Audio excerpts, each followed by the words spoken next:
I'm back with another video. I know it's been a minute, but neither here nor there. We don't even gotta explain it. It is what it is.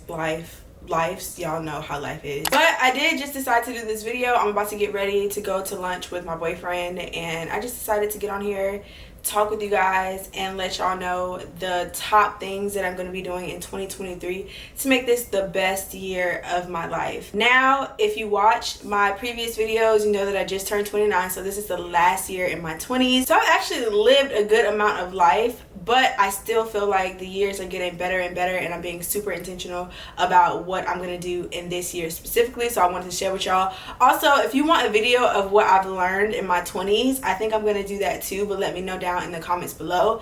But without further ado, let's get into it. I did my eyebrows off camera, but I did want to preface this by saying this is not about to be anything that's super crazy, no crazy mindset shift type of video. These are literally just going to be very small things that I'm implementing in my life to have a snowball effect, to create more space, to create more joy, to create more just abundance. So the first thing that I'm going to be doing in 2023 is praying to God every single day.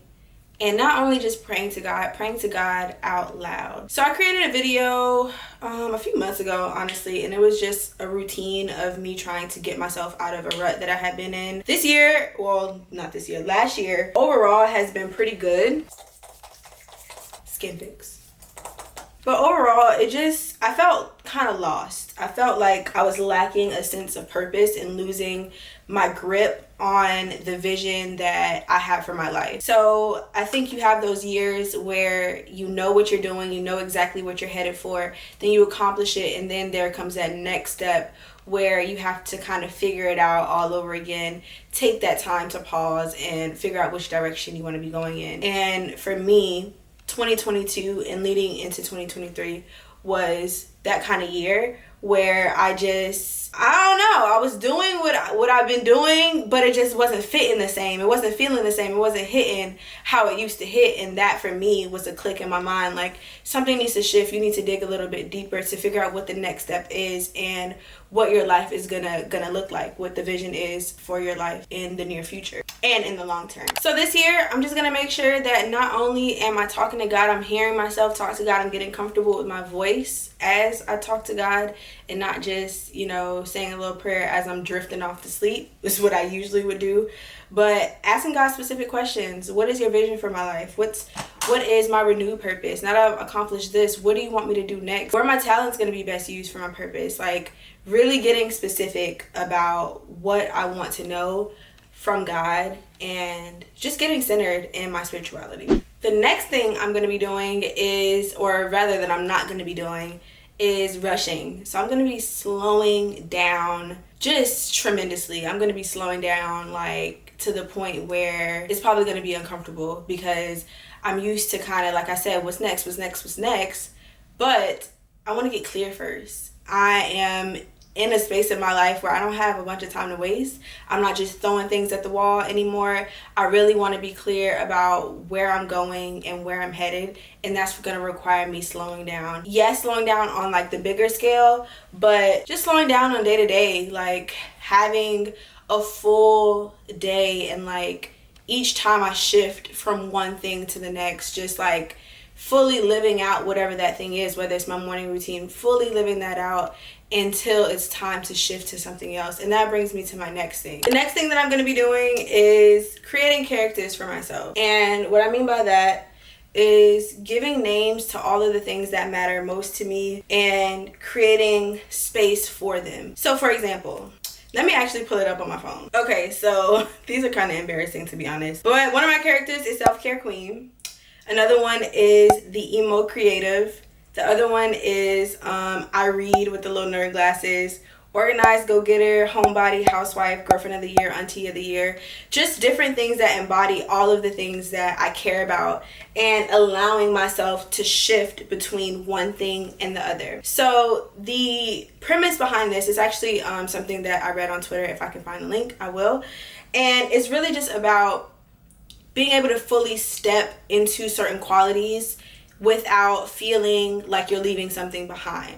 So for me, on Thursdays, I wash my niece. And I could easily feel like, okay, in this time where I'm giving her all of my attention and, you know, I am focused on just being there for her, there's all this work that's not getting done, there's all these things that I need to do, things are piling up, and feeling anxious around those things. But when I say today your only focus is to be auntie of the year, I show up in that way, and when that's the only thing that I accomplish for that day, I feel fulfilled.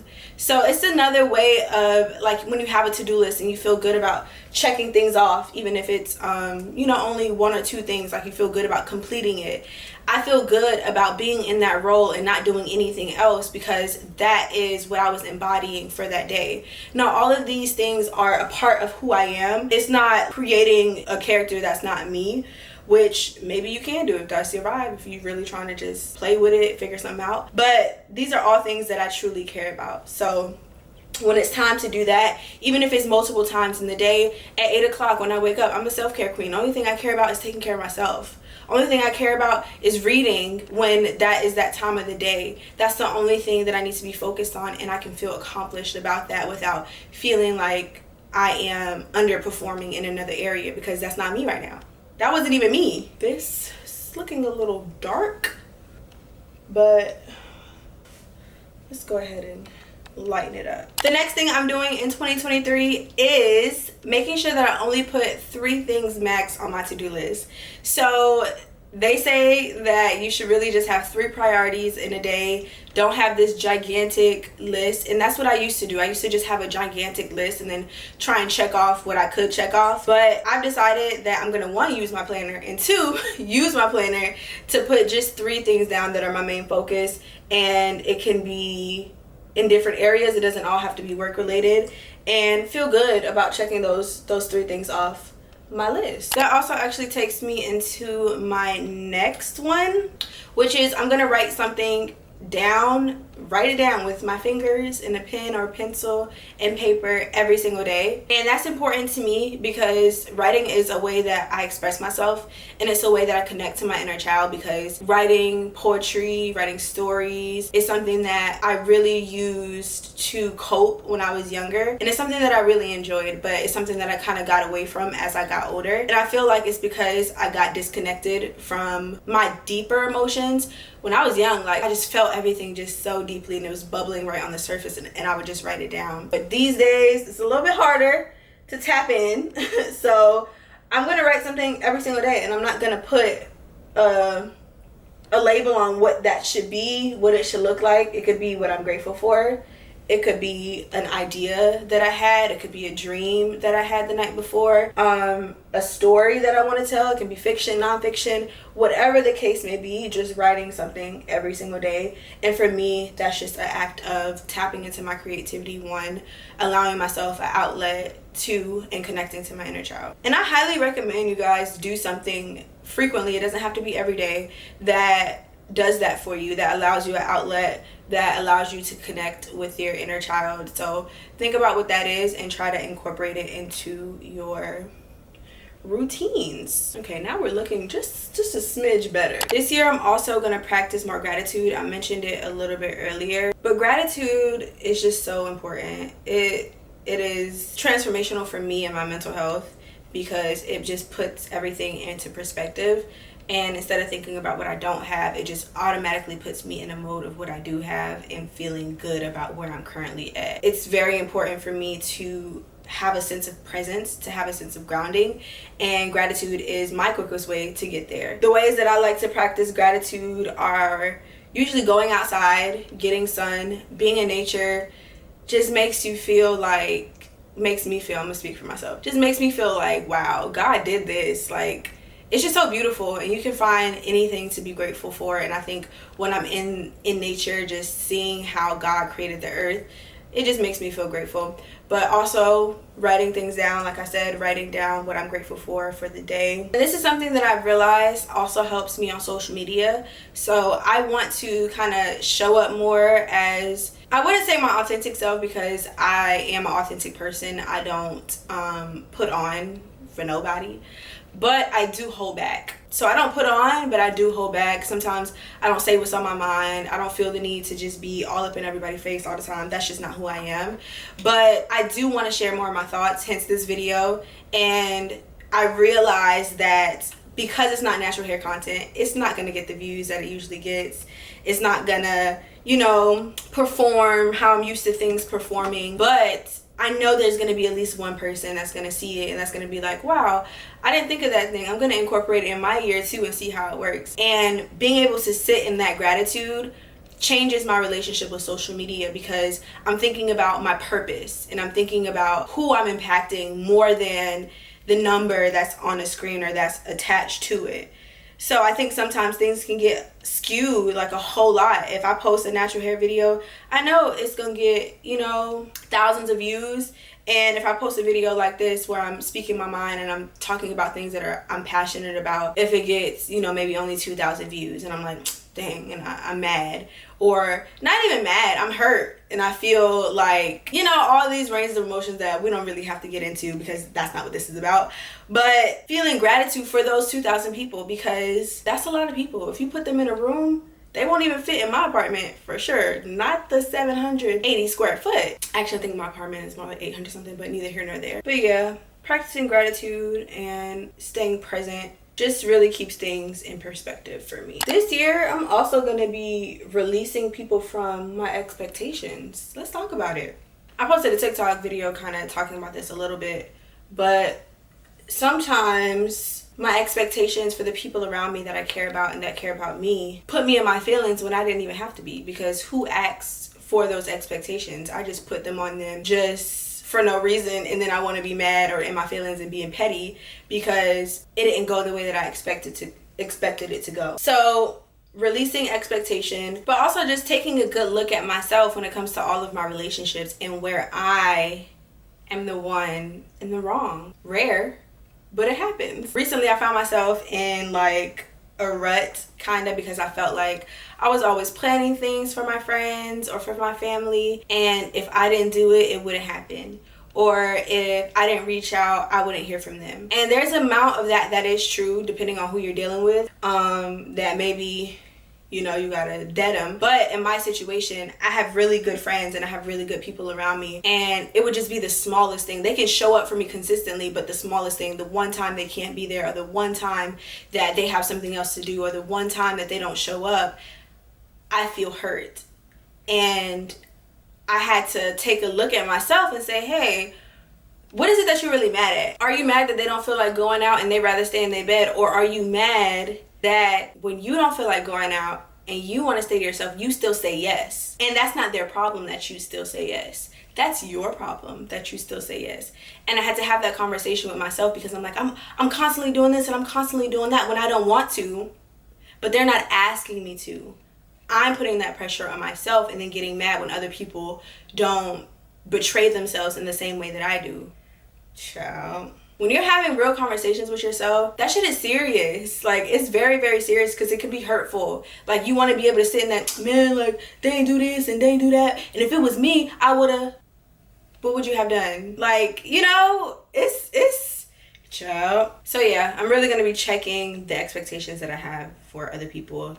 And is it like a non-negotiable, or is it just that you're placing that on them for no reason except to get your own feelings hurt? In that same vein, I'm also going to be spending more intentional time alone and like being happy about it. I spend a good amount of time alone because I live alone, but that's like not a choice. Like, I mean, it is a choice, but when I'm alone at home, it's because I don't live with anybody else, not because I'm choosing to be with myself and you know, that type of situation. So this year I want to get truly okay with my own company without getting antsy and without just feeling like, oh, let me check on see what they got going on today. Like, that's just one of my instincts, is to just see what everybody else got going on, and if nobody has anything going on, then I'll plan something at my house or whatever the case may be.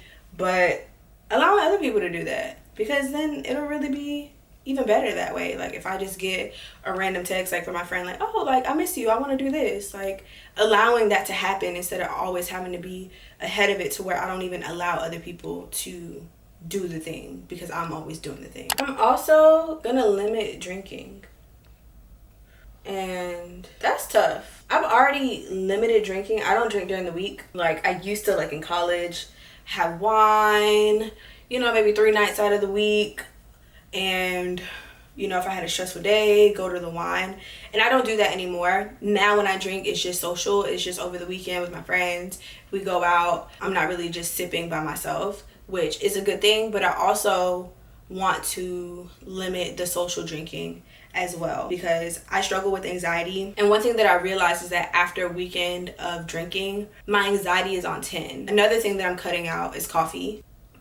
And that's hard in caffeine, but it's also for the same reason. I enjoy it in the moment, but the effects that it has on me after aren't worth it. They're not worth me being anxious, you know, for no reason. And what happens is that because alcohol induces this sense of calm and chill, your body starts to depend on that to feel that feeling. Or another way that I've heard it explained is that when your body is experiencing that chill feeling, your body is also creating more of the stress in your body to try and counteract it to give you a balance. So your body starts getting used to creating that stress to counteract the alcohol. And it can also over time become dependent on the alcohol to produce those calm feelings. And my nervous system be in shambles. And I do not want my nervous system to be in shambles this year because it's not worth it. It's really not worth it. I love my friends. We can have fun without drinking. I'm not saying I'm not gonna drink. So when you see a shot on the story, I just need you to mind your business. But I do want to be able to say no. Like I want to be able to say no. Like when I go out this time, I'm not gonna drink. Have that option and not feel like it has to be something that I have to do in order to have fun because that ain't it. Yeah, girl. Limiting the coffee. Stretching every day. What else? I think those are all of the things that I'm going to try and do. And I did want to speak to the power of small habits. Small habits just over time create more. For me, my goal is to create more energy. So currently I'm taking a daily multivitamin. Every day I'm stretching. I'm going to start spending at least 15 minutes outside. So even if that means I'm on a freaking Sephora run and I park, you know, in the corner of the lot and I walk, you know, whatever the case is, like if that's how I gotta get it in, then that's how I gotta get it in. All of those things over time create a domino effect. So by taking my multivitamin, making sure that my body has all of the nutrients or whatever that it needs, eating healthy, all those things, it creates more energy in my body for me to do something else. Oh, I missed one. Another thing that I'm doing is doing it now. Doing it now has literally, it changed like the last half of my year last year. Well, not even the last half, last quarter, let's say that. I have a habit of procrastination, and we can get into the science of procrastination. It's not laziness. It is linked to anxiety as well as ADHD, all those things. But sometimes I'll just see something, like I walk in my bathroom and I see that when I took my clothes off, I left them on the floor, and I just look at them. I'm not going about my business. I ain't got time for that right now. But I do. It's literally gonna take less than 2 minutes for me to pick my clothes up, put them in the hamper. So by the end of the week, when I'm cleaning up, that's one less thing that I have to do. I don't have a pile of clothes on the floor in my bathroom. Now I can focus my attention on something else. But that is another small thing that I can do throughout the day, just identifying small things to do them now. It's kept my apartment much cleaner, and it's also just helped me with my procrastination as a whole. I'm still working on it. I'm still a late person due to procrastination. Another thing I want to work on is being ready on time. But just that one small thing creates more time and creates more space in my day. If I wake up and instead of saving something for later, it catches my eye and I have that split opportunity to make a decision to do it, always do it. Always do it. Now, I can't say that I'm running around doing everything all the time. But those things that when you know those things that when you look over to the corner and be like, dang, I left that out. Nah, I'm gonna get it tomorrow. Do it now. I love the way this stuff smells. But yeah, I suggest you guys read the book Atomic Habits because it's really good, and I'm keeping actually a list of my my habits that I'm doing just so I know what I'm currently working on, and so I can hold myself accountable, and also I can see it gradually like just grow bigger. And as those things are getting worked into my routine, I won't even notice them. Now I've been taking my multivitamin and stretching every day. It doesn't seem like something that I have to tell myself to do. It's just a part of my daily living. So as you add those things on, they become integrated into your life to where you don't have to use any mental effort and mental energy to do them. You just do them. So I want you guys right now to actually, I want to be cuter for this part, the end of the video, so I'm gonna put my lashes on. I'm also gonna take out my twist. We did a little twist out, and I need to do like a video on this because I haven't done like an updated video, but you know, y'all know how it goes. But I'll be right back. There she is. Yeah. Get into it. Anyways, if you guys have any habits or anything that you're doing in this year that you are just being super intentional about doing to make this the best year thus far, make sure you guys drop it down in the comments below. Also, if you have any recommendations for videos like this that you want me to do, sit down, chit chat, put y'all up on game, and let me know down in the comments, and I will see you in the next one, whenever that may be. Who knows? Thank you guys so much for tuning in, and I'll see you soon. Also, I forgot to say that I'm also going to be taking social media breaks. I put a actual screen time limit on my phone for all of my apps because social media is too much. It robs you of your creativity, your individuality, your self-confidence in some instances. Yeah, no. Gotta limit that. It's also not good for your eyes. It's not good for your body. It's not good. The radiation, all X, Y, and Z. It's also why I don't have my nails done, because of the radiation. Stay away from the radiation. Beyonce really, she tried it in this video. If you let him take me from you, then I see that you never wanted me. She really flipped the script there. If you let him take me from you, baby. Yeah.